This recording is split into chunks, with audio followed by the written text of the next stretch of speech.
My brain used to be able to juggle 20 things at once. Now I consider it a win if I remember where I park. And if I forgot what I walked into a room for, maybe it's not brain fog. Maybe it's just that it's so peaceful in here. This is Tab.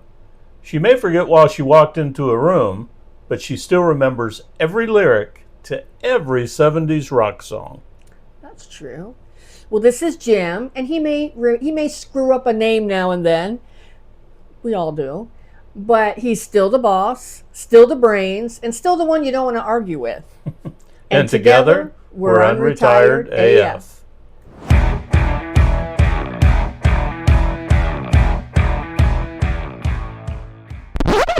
Hello, and welcome to today's episode of the Unretired AF podcast.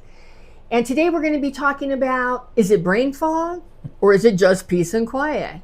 But before we go there, we want to give a shout out to our subscribers. Thank you so much. We really appreciate your being here. Thank you. And if you're a returning viewer here, thank you so much. We appreciate you watching our show. And we would so love it if you would hit that subscribe button. Like us too. And like this video, that makes a difference too. We're a young, new channel. It's our 8th week, so we're small, and every little bit of support helps. We appreciate it. Thank you. All right, on to today's show. So we're talking about, is it brain fog or is it peace and quiet? And one of the first thing we're going to talk about is multitasking. Was that possibly just stress?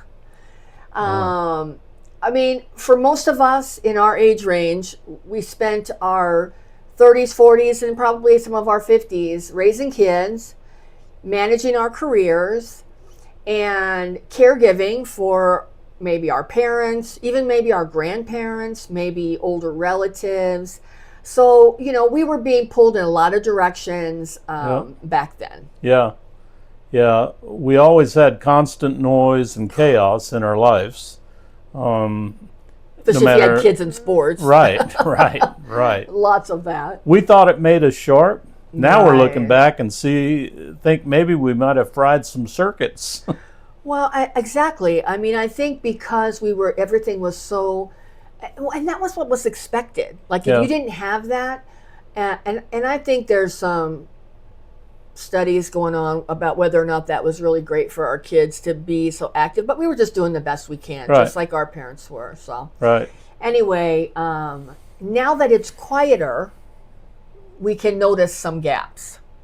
Yep. I occasionally, like probably some of you also, will walk into a room and forget why I'm there, or I will go to get something, and then when I go into the room that I'm aiming for, I'll get there and I don't know why the hell I'm there or what I was going to get. Yeah.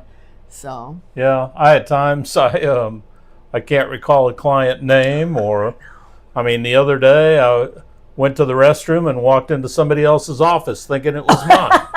So oh, that's it bad. You happens. didn't tell me that. Oh my gosh. All right. And when I was younger, when I was a young mom, I just thought it was mom brain, because there was a lot of hormones going on, Yeah. and there was a lot going on, and I just attributed that to mom brain. But I think honestly, it was just learning to live with a certain level of chaos that we all became accustomed to. Right. That wasn't healthy necessarily, and now that we're not. Now that we don't have that, that level of chaos, we're starting to notice things that may be a little askew. Yeah. So now we just call it Tuesday. Oh, that's true. That's true. All right. I mean, and honestly, the next section is it might not be brain fog. It just might not be urgent. Right.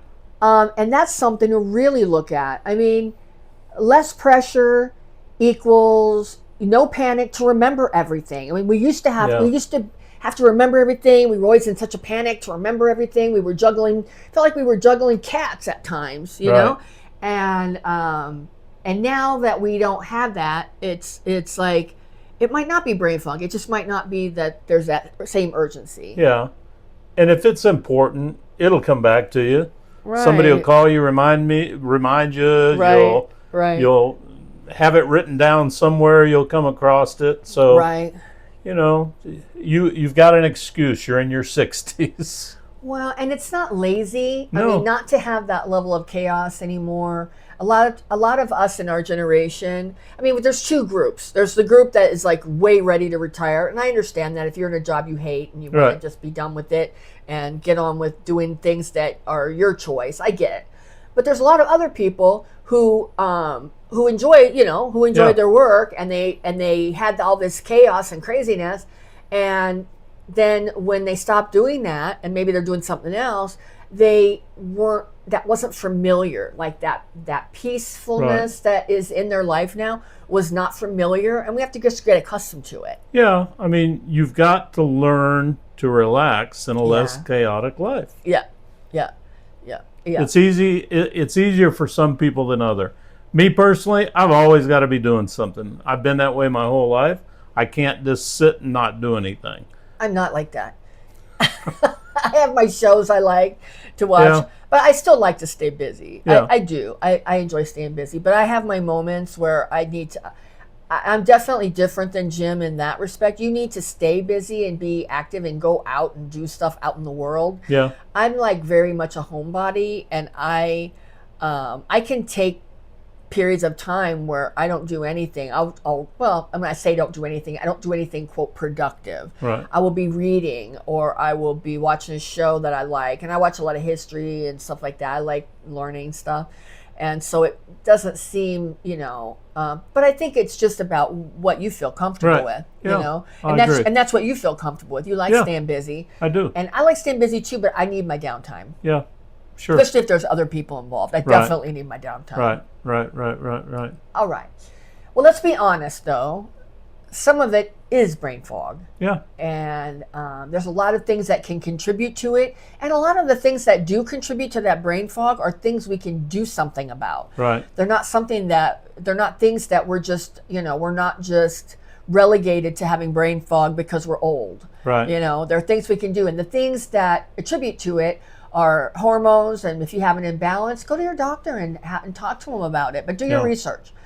Aging itself. I mean, it brings about a certain amount of where our brain isn't as sharp. And there's things you can do. I mean, I saw some games you can get on your phone that will help you with keeping your brain sharp. So I would suggest doing that. I mean, another thing is if you have bad sleep habits. If you don't sleep enough, that can definitely attribute to brain fog and other issues. I know for me, when Jim and I, because as some of you know, we've been dieting, doing the HCG diet, which we are back on this week. If I didn't get enough sleep, I would not have a loss the next day. Yeah. My body would want to hang on to that weight and not release it. So, I'm sure that's the same with brain fog. I mean, how can, your brain needs that downtime to rest. A diet, obviously, can play a big part in it. You just got to figure out what you need to be eating to feel your best and to be your best functioning. And your stress levels. You got to reduce your stress levels so that you can have peace. Yeah. So this is one of those things that you can't, I wouldn't say, it's hard to say it, but don't dismiss it. Right. Because there are things you can do to help or correct it. Right. We all got to look out after ourselves because nobody else is going to look out after us. But for us personally, since I have a much clearer head since we're on the diet again. Mm-hmm. I feel like I'm a lot sharper than I was before we went on this diet. Sure. And it's something that I can say that I'm very aware of, but I'm not going to obsess over it. Right. I know what'll help me. I'm doing it. It's working. Right. But, I'm not going to obsess over it. No, exactly. And you can't, honestly, for people in our age range, I think when they start having those brain fog moments, they immediately go to the worst place. They start thinking dementia or Alzheimer's, and you need to not do that. Don't panic. Don't do that. It's very normal. And if you have any concerns, talk to your doctor and see your doctor, but don't go there immediately. Don't let that be your first thought. Right. One thing that really helped me is I would forget things all the time. Yeah. I would forget things. Like, one thing that I do now, if I'm cooking something on the stove and I step away, like to use the restroom or to do something, I will set the timer on the stove so that it will go off in like 10 minutes. So I'll remember. So I don't, and I'm forgetting little things like that. Yeah. I see it. And then other things that I need to remember, passwords or things like that, I'll make a note in my phone so that it's easily accessible to me, and Sure. I can get to it quickly and remember it. And I use my calendar Yeah. Yeah. on my I phone. do all that too, and Yeah. and I'll write stuff down. Yeah. Yeah. I got to just remember where I wrote it, though. Well, that's why I do it on my phone. Yeah. I do it on my I phone. hear you. And I'll put a reminder on it so that I will Yeah. so I will remember that. Well, we wanted to share, just our own personal brain fog stories. And I mean, I know before we talked about it and I had my brain fog story. Do you remember what mine was? I don't know, but I'll start. Okay. So, a couple weeks ago, I got a text from someone saying they wanted to meet me on a Monday at 2:00. Or no, it was a Tuesday at 2:00, and on a big project we were working on. So I put it in my phone, Monday at 2:00. Not even thinking it was Tuesday instead of Monday. So I show up there at 2:00, and there was supposed to be a engineering firm and two other guys there, and I was the only one there. So I get on the phone and I'm like, You're hot? where the hell is everybody? These lazy young Yeah. people? Hey, dumbass, it's tomorrow, not today. So, yeah, that was the old. Well, I remembered mine now. Oh, you got it. Go for I it. remembered mine. Well, before we started doing the HCG diet, which for those of you who are new to our channel and don't know, Jim and I did a 40-day round on HCG diet, and we ended it on April the 11th, or May the 11th. May the 11th. May the 11th. And Jim lost 42 42 pounds in 40 days, and I lost 25 pounds in 40 days. Well, prior to that, I was having a really hard time focusing. Like, I would sit down at my computer and I could work about 15 minutes, and then I would get distracted and I couldn't complete any tasks. I was really having a hard time with it. Yeah. But since we've completed the diet, and then we went through, if you're not familiar with it, you can Google it. It's just called the HCG diet by Dr. Simons. And he has a book out called Pounds and Inches that it's free.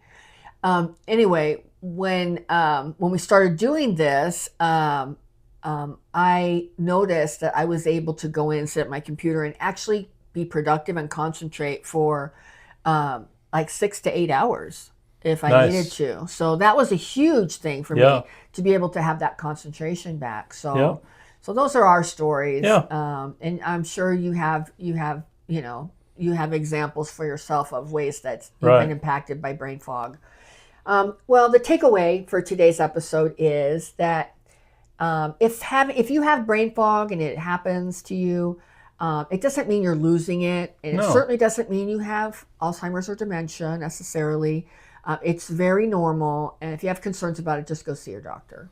It could be that your brain's finally getting a break. Right. I mean, as silly as that sounds, but I think we all have to train our brain to what a normal day, a normal activity is. Yeah. And if inside you're just going 900 miles a minute and you don't need to be, a lot of times it's you and not your surroundings. So just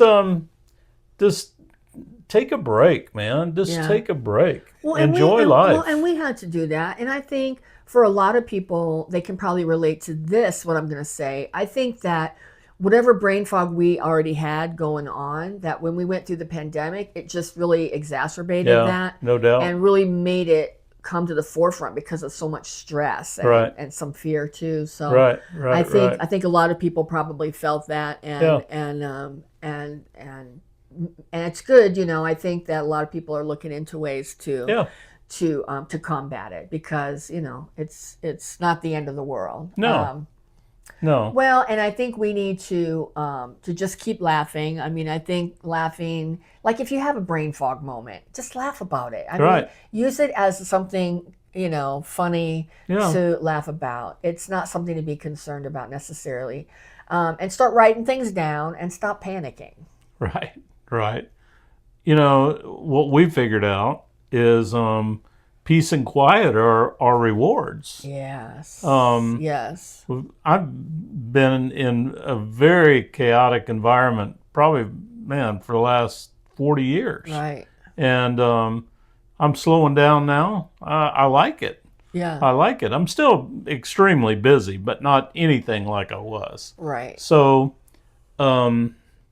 peace and quiet are rewards, right, not our problems. Right. So, I know you've got a story about brain fog, or you've got a funny story about a coworker or a family member that has brain fog. We'll laugh at them too. Or a parent. Or a parent, yeah. Yeah. So, please drop us a note in our comments. We'd love to read it, and we'll always give you a response on it. Yeah. So thank you for watching our show. Yes. And if you're enjoying our show and you'd like to see more of it in your feed, please hit that subscribe button, and also like this video. If you liked it, please show us by hitting that like button. And like Jim said, leave us a comment. It really means a lot to us. We read every single one. We respond to every single one. And we really appreciate the fact that we have a small audience who is faithful to our show. So thank you so much. We really, really appreciate that. Yep.